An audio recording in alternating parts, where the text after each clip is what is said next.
All right, it is Saturday night and it is time to show up. So I'm going to talk a little bit about software development, but most of this is not going to be about software development. Some of you may be aware of like what this channel is fundamentally about and how everything works and what this weekly thing is. The old man yapping on Wednesday, that's just me yapping about whatever. The Saturday night stream, or not a stream anymore. It used to be a stream. It's not a stream anymore. But the Saturday night video that gets posted in the wee hours of Sunday morning, that is me forcing myself to show up and work on my stuff for at least 20 minutes. So what I've been doing over the past few months is I've been talking for like 10 to 15 minutes at the beginning of this, and then I move on to doing my 20 minutes of working on my shit. So so that's what's going on there. And today I'm going to be working on art, which is what I typically do, but I've been doing some software stuff for the past few weeks. And the reason I'm going to be focusing over on art is because I picked up a pair of books, and both of these books were a mistake, but they were a mistake for different reasons and in different ways. So I've kind of reorganized everything. I've moved stuff around all over the place, and one of the results of that is that I now have a space where I can put up a reference book of one sort or another. So I do want to talk a little bit about the state of development on Yandere Survivors. And the state of that is I got to looking at collisions and how to implement health, and there are like 4 different systems in Godot that I can use to do that. And I don't know which one is the right one to use. I don't know whether I should be using areas and triggers or collision detection through the physics system, or whether I should be using events or signals and how custom resources fit into that. And there's this ecosystem that I'm not familiar with. And I need to spend more time looking at it before I make any firm decisions, because this is one of those cases where I'm trying to make a decision and I've got all these options and I don't know which one to choose, so I need more information. Now, if I couldn't get more information, I should just choose arbitrarily. But there's a lot of information available. So because there's a lot of information available, I'm going to take some time to look at that information and kind of think about it and figure stuff out. But in the meantime, I picked up these 2 books, and they have the same title, which is kind of funny. They're both called Anatomica. The one that I actually originally wanted to pick up was this one, but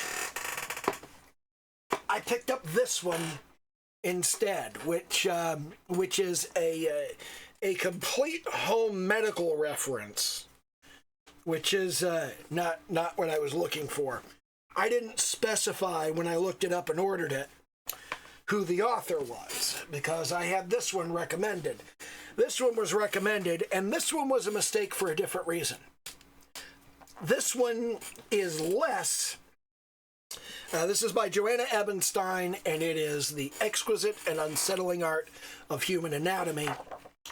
The thing about this is it is less an artistic reference and more an historical examination of how anatomical reference was created. Like the people who illustrated Grey's Anatomy, is like what was the history of the work that they did. And we have here a couple of anatomical diagrams of the ear.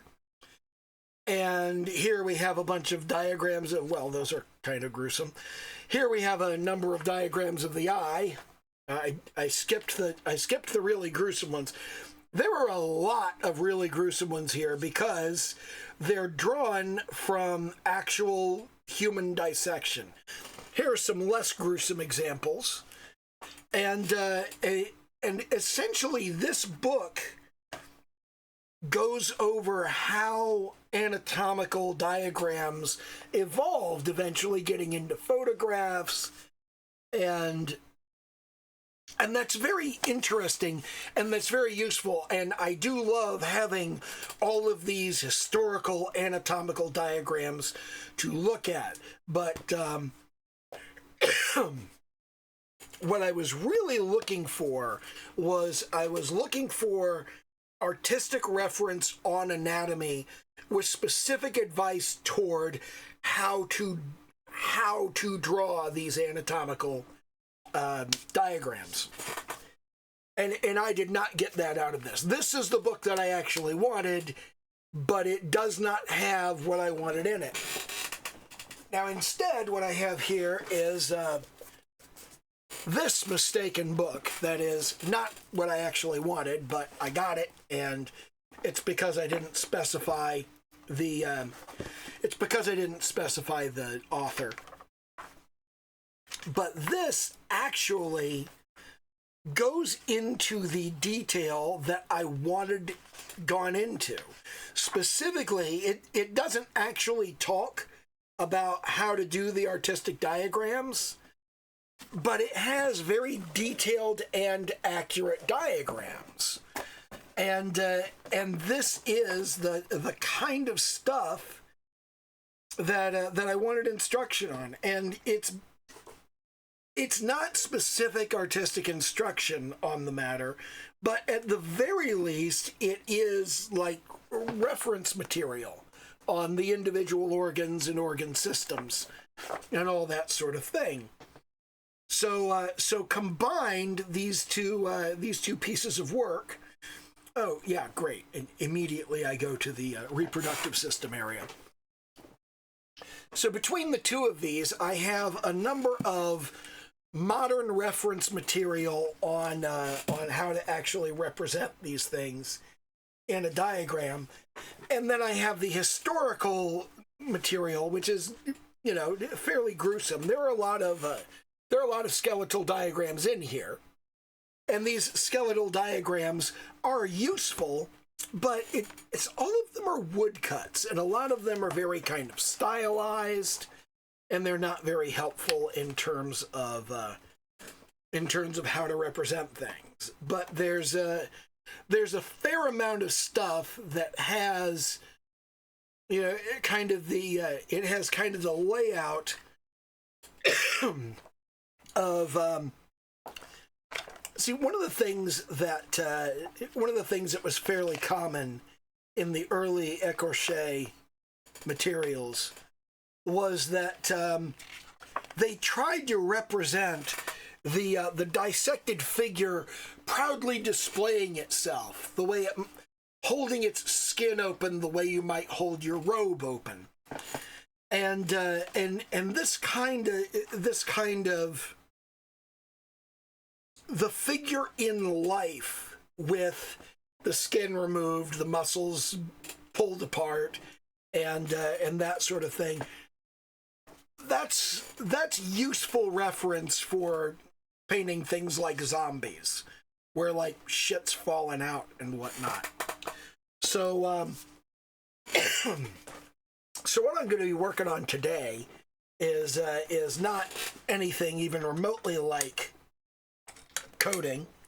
It's what I'm going to be working on is the fundamental question of, if we look in here, I think it's in the 380s range. It's 343, 373. This is 380. No, that's the bladder. We want to be up here more. Okay, yeah, 204.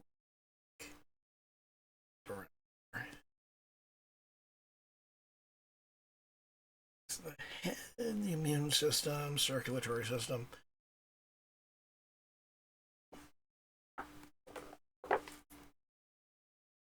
There we go.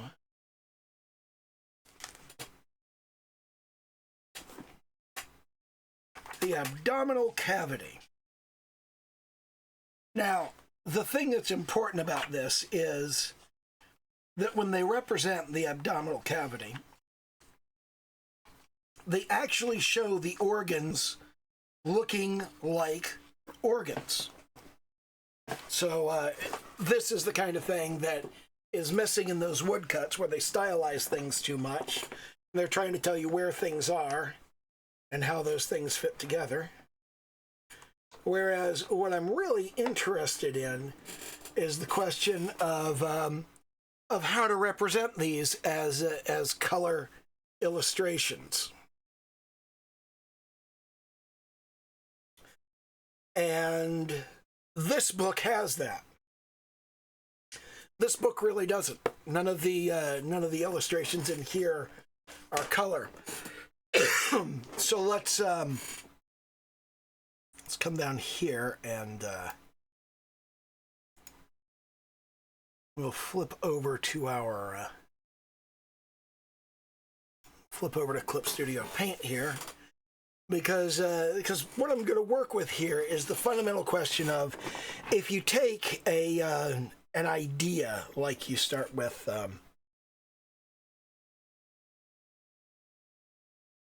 let's start with just black, and we'll rough in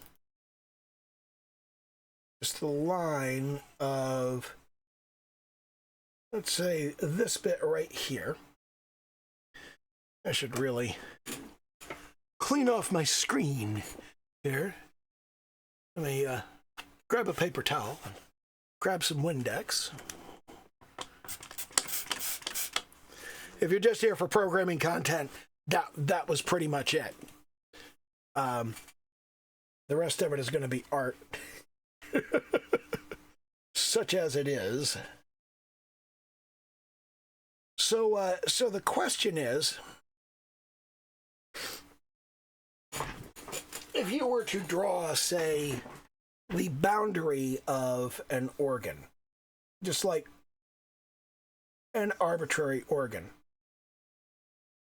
how do we make this look like the organ that it is?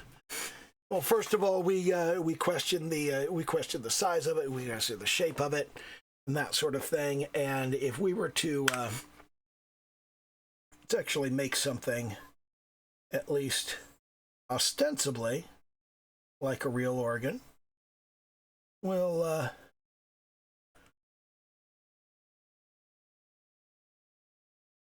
draw the stomach here. This is roughly how the stomach comes across. And underneath of the stomach, what you have right here, actually this bit,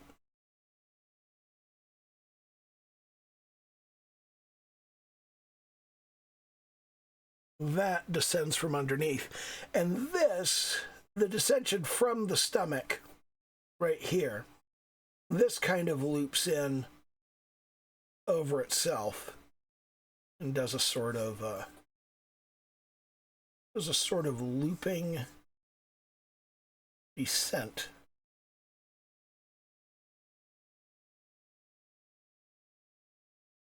That's what we have here. I don't know the name of this. The print is way too small in this, and I am old.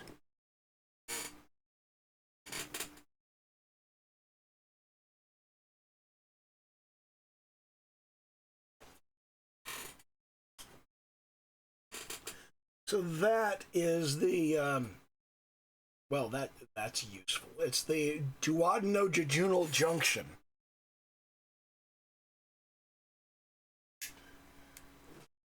So that there's another name for it, like the vulcanum or something like that. But we start off with the stomach, and there are a couple of things that we know about the stomach. And the first of all It has a color that is somewhere in the orangish pink region.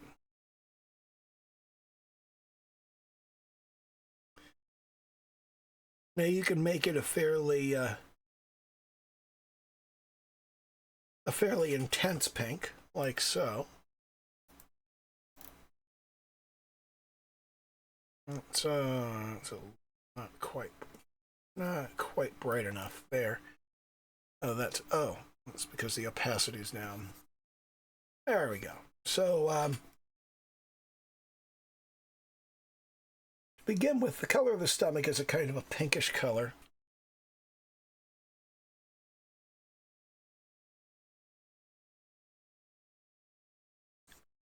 I want to kind of fill that space in. And then I'm going to start asking some questions about the nature of internal organs. And one of them is, okay, what do we know about the stomach? Well, first of all of your internal organs are wet. So we know that the shading of this particular organ is going to have to come in under the assumption that the organ is wet. Let's just kind of get this in here. We're just doing a rough job.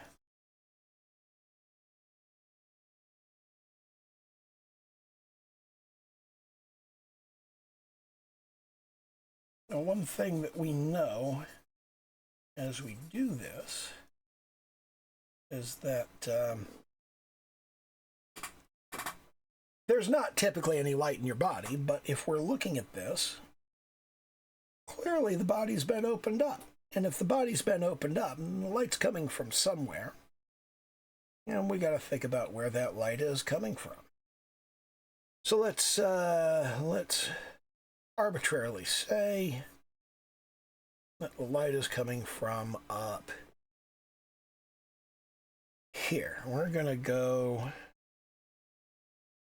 take a kind of a bright yellow. That's a little too greenish. Yeah, more of this kind of color. So this is going to kind of be the light level that we're looking at. And because we're shining a light from that level, we can now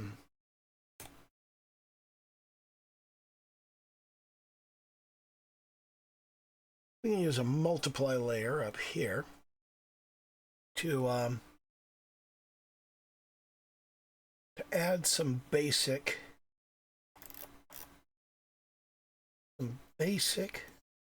light shading.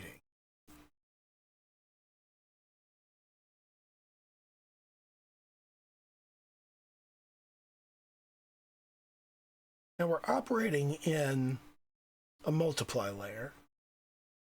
And we're clipping the layer. Oh, we're not clipping the layer below. We're protecting alpha. Okay, there we go. So there'd be kind of the underside, and there's the side over there. Let's take a lasso tool. Just go.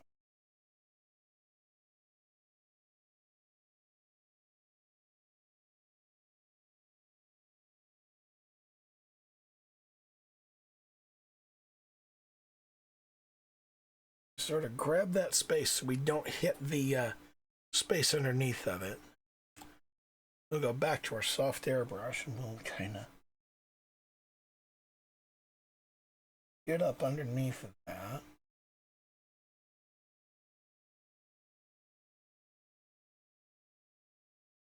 And then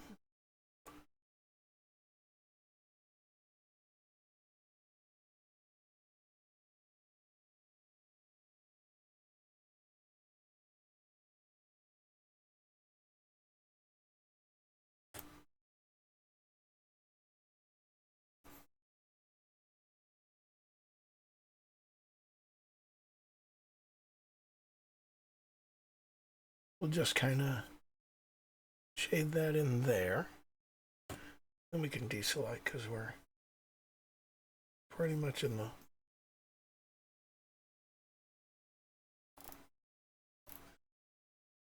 So now that we've got kind of the shading in there, we want to do a little bit of shading on this. We want to get some occlusion shadow on that. And get even more occlusion shadow there.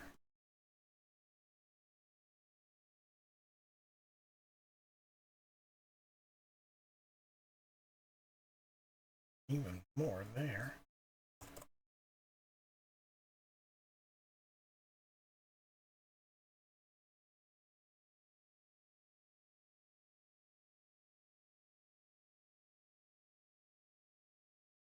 Now, whenever you do a shadow, you have a hard edge and a soft edge, so we want to kind of make sure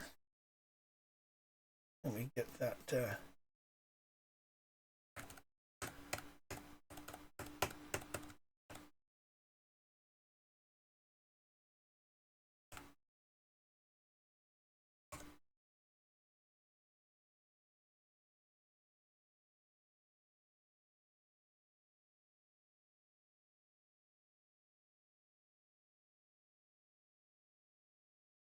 really this lasso thing is really useful.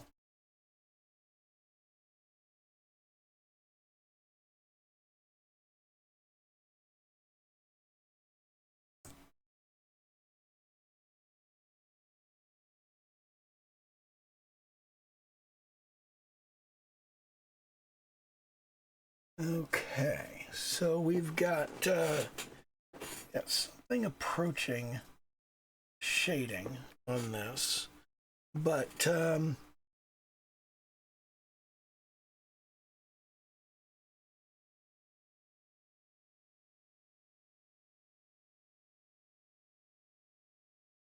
we also need some highlighting, so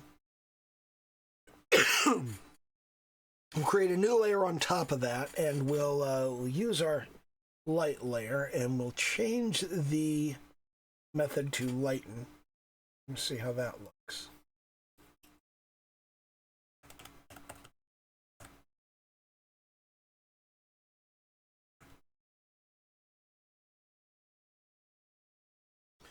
Okay, so let's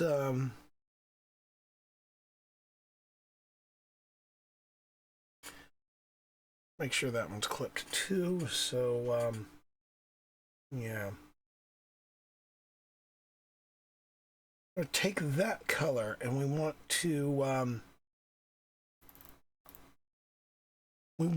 get brighter highlights.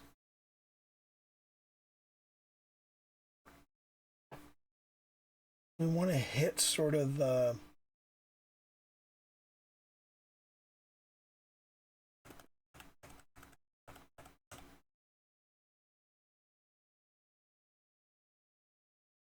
let's try the soft pencil for this instead.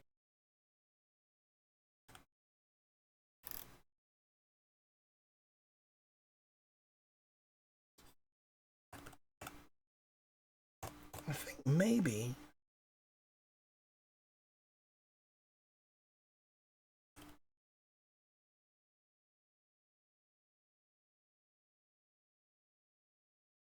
what we're looking at here is something where we do want to airbrush, but we want those edges to be really sort of stark.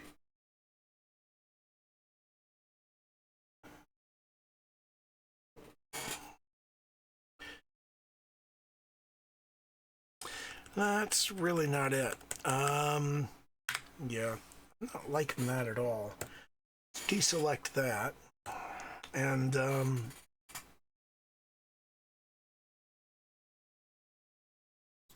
one of the things is we're talking about something that has a very kind of soft edge.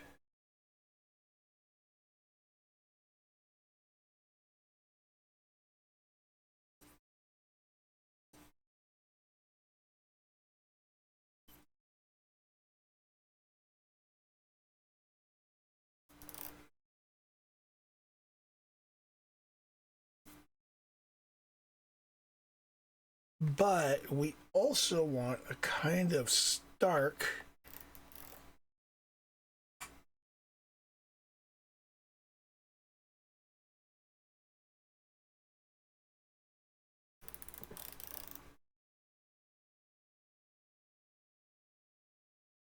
sort of down the middle of this. We sort of want to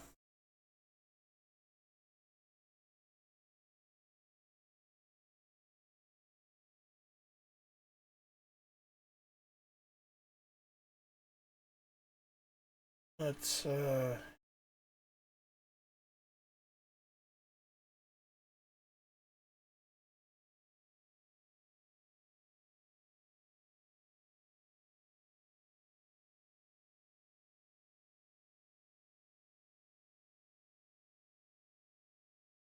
so it would have kind of a shine to it, and that shine is always sort of stark.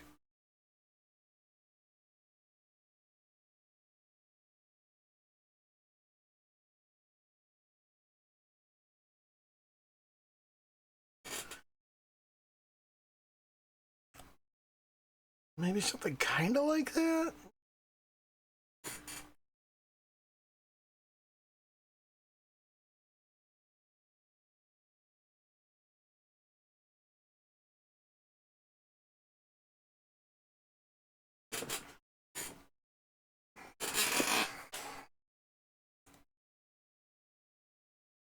You know, from a bit of a distance. It's not bright enough for one. And it doesn't look wet. Maybe what I want to do is go back to that airbrush and kind of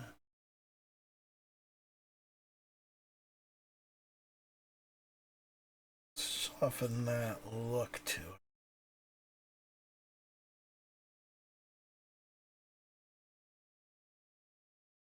Just soften it up a bit.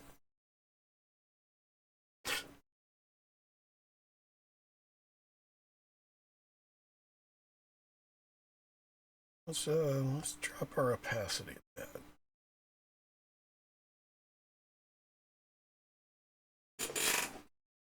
That's a better look. That's better.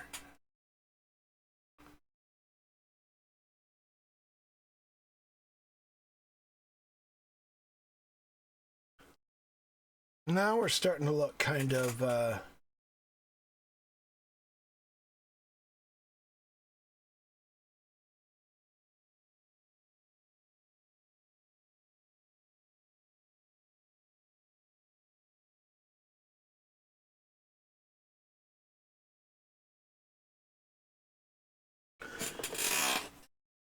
that's starting to look kind of like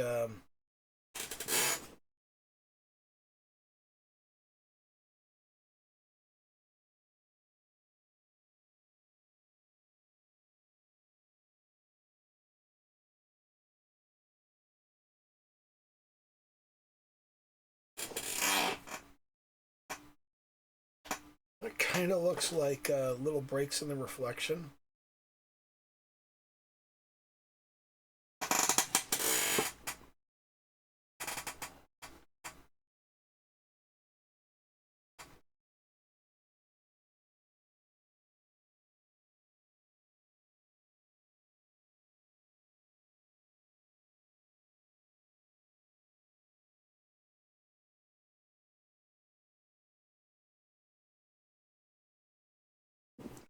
So that's kind of in the shadow of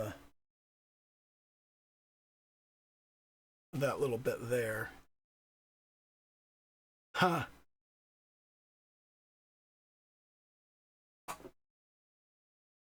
So if we do a similar thing over here, Start with the color, and then we just kind of start with the color, and then we lighten.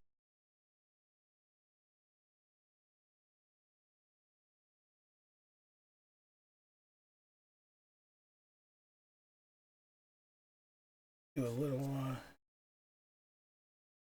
highlighting there. Come back down to our layer 3.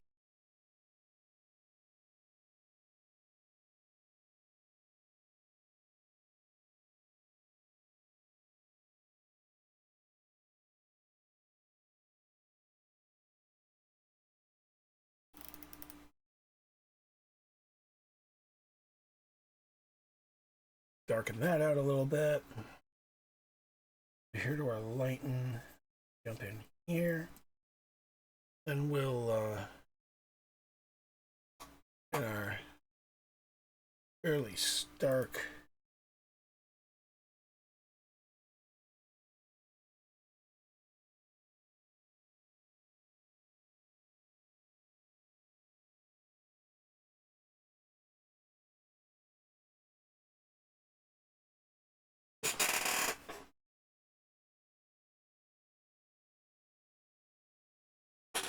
it actually looks kind of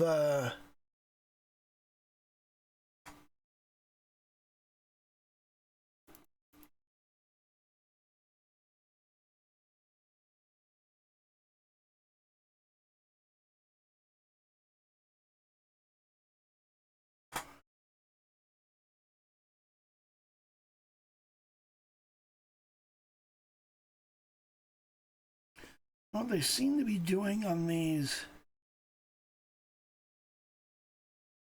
diagrams is sort of interrupt this with a with sort of a smooth contour line through the reflection. That is giving me some results that kind of provide some form.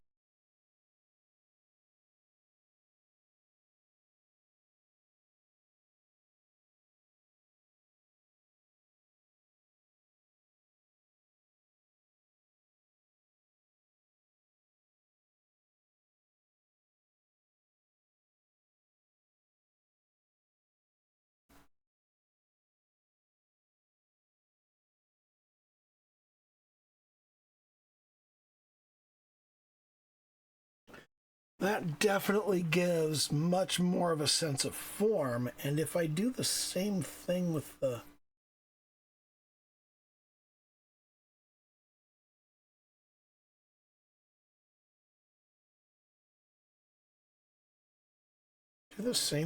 over here.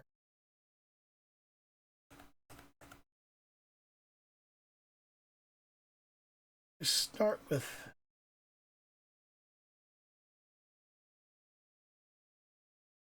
I just kind of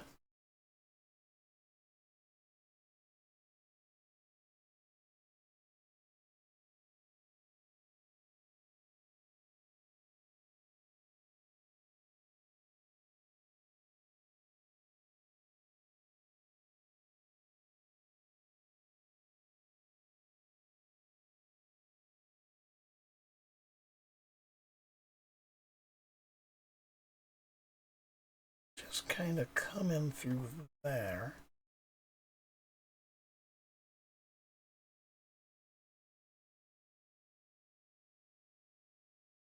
Now that gives me something of a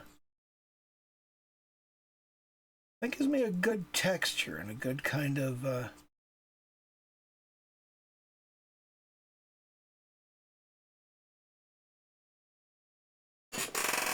that's fairly good.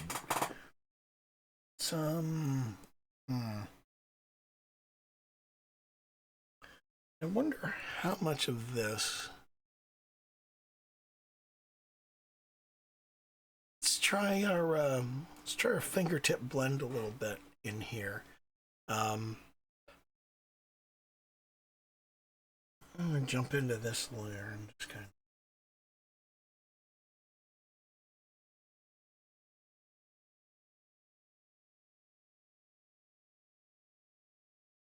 I think this needs to be a bit.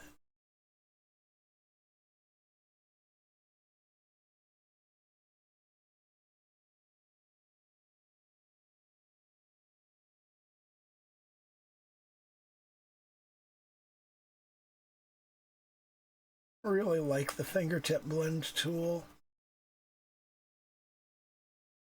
but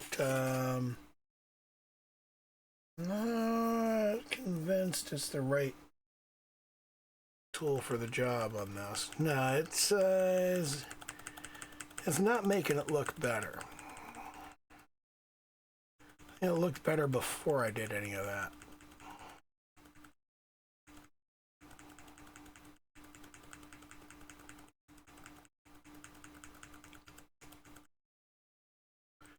Yeah. I think that gave me fairly good results.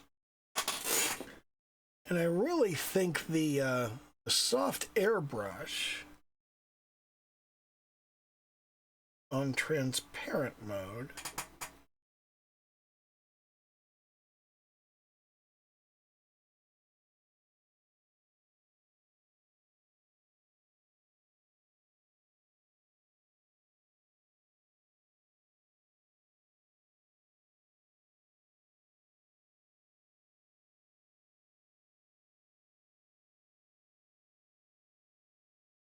I think that actually does a really good job of giving us some good contours in here.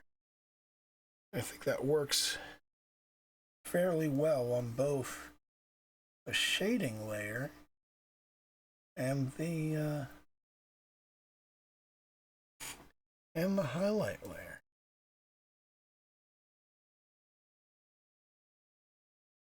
Just kind of lightly modifying it. And really kind of the goal here is just to make this look like wet meat.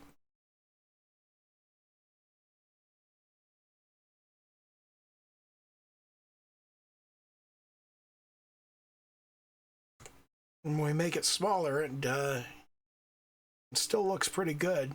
I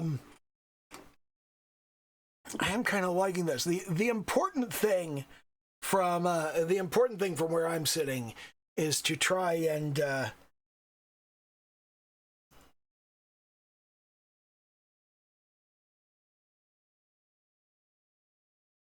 improve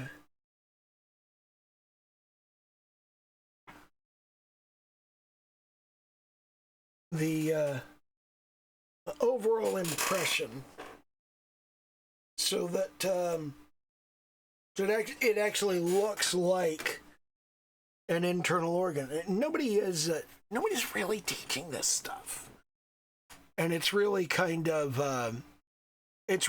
frustrating trying to figure out how to do this stuff when you don't have anybody going, hey, here's how you do this. There are some people that are starting to do thinly veiled, here's how to draw porn videos. Evan Allure is one of the people I've been watching on YouTube who does this kind of thing. And they're really doing a good job on that, but it's kind of hard to, it's hard to find anybody who's talking about gore, who's talking about anatomical stuff in any reasonable way.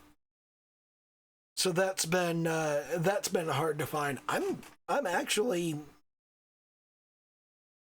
feeling pretty good about how this turned out, to be honest, and that's kind of the goal. But anyway, this is my current focus on the stuff that I'm trying to do, is the how to paint guts, because I I got stuff I need to do, and it needs you to paint some guts.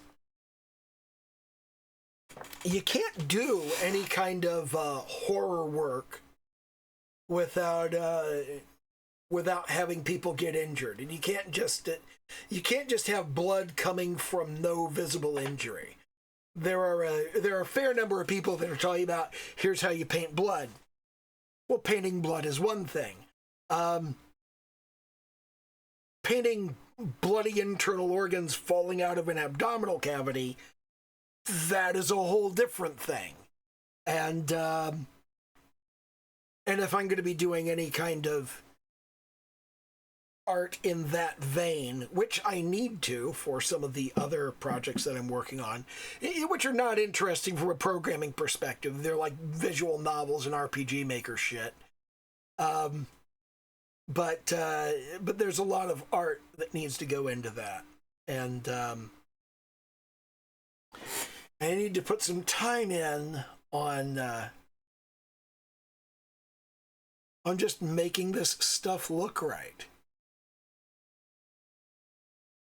I think one of the things that I really need to work on is muscle striation and making that look fairly reasonable, and making guts look wet, making guts look bloody. All of these are way too clean. They need to be bloodied up. They need to be messed up. There needs to be cuts in the skin and tears and damage to the muscles and that sort of thing. And I don't have a lot of guidance on that because nobody really talks about that. I have a few artistic reference books on my Kindle that deal with it, but there aren't a lot of them. There are. I have a couple books on painting battle scenes, and I have a couple on painting zombies and vampires. Can't paint vampires if you can't paint blood. You know, it's kind of important to the genre. But those are all very much on the draw a circle, draw another circle, draw the rest of the owl kind of instruction.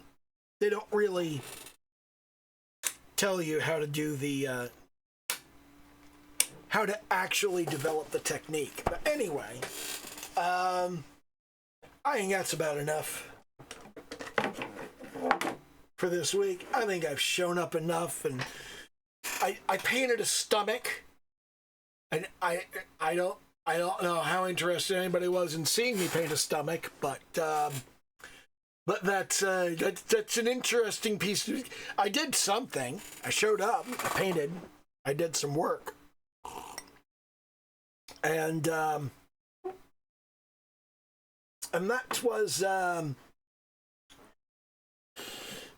that was something. So yeah, you know, do the little YouTube dance, like, comment, subscribe, hit the little bell icon, all that happy horse shit. And okay, bye.